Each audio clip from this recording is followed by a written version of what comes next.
Oui, sur le cas de l'Égypte, la chose a été vite résolue, puisque moi je pense que le coup d'État militaire, inadmissible quoi qu'il en soit, même si les frères musulmans ont eu un comportement extrêmement sectaire au pouvoir, ça aurait nécessité des sanctions qui d'ailleurs étaient beaucoup plus faciles à prendre parce qu'il s'agit de sanctions économiques, puisque l'armée égyptienne, qui est essentiellement une armée de guerre civile d'ailleurs, qui est en même temps une grosse puissance économique, est subventionnée grassement par les États-Unis. Donc il n'était pas très difficile de couper les vivres à cette armée. Et les États-Unis, avec une mauvaise foi totale, ont déclaré que c'était pas un coup d'État. Donc comme c'est pas un coup d'État, il n'y a pas de sanctions à prendre.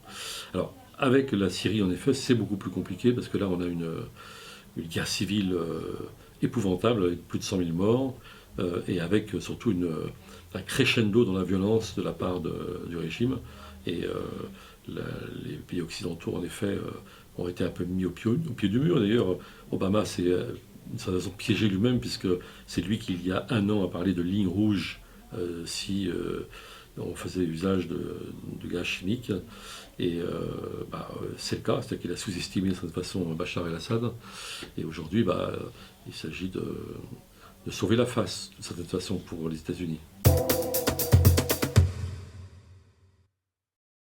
Je pense que les bombes américaines ne vont sûrement rien arranger. D'abord parce que l'esprit dans lequel c'est fait, d'ailleurs c'est Hollande qui a été le plus clair là-dessus, il a dit punir Bachar el-Assad. C'est pas ce que les Syriens demandent. D'abord les Syriens ne demandent pas qu'il y ait une intervention et qu'on se substitue à eux. Ils demandent qu'on les aide, ce qui n'est pas pareil. Et là, on va, semble-t-il, vers des bombes des missiles qui vont viser des cibles stratégiques.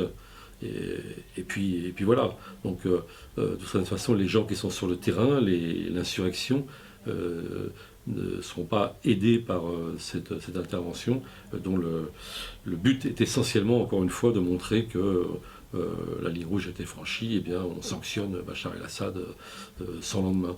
Ce que je crois qu'il faudrait faire, et ça depuis le début, c'est aider, s'inscrire dans le mouvement de la révolution syrienne, c'est-à-dire armer les rebelles syriens. Alors évidemment, ça présente une difficulté, c'est que comme on a énormément tardé, ce sont les djihadistes qui se sont renforcés au sein de la rébellion, et maintenant on ne sait plus trop bien comment s'y prendre pour acheminer des armes aux courants les plus laïques et les plus progressistes, sans que ça tombe dans les mains via le Qatar et l'Arabie Saoudite, mais surtout le Qatar, des djihadistes. Euh, Puisque le conflit s'est terriblement confessionnalisé sur le terrain.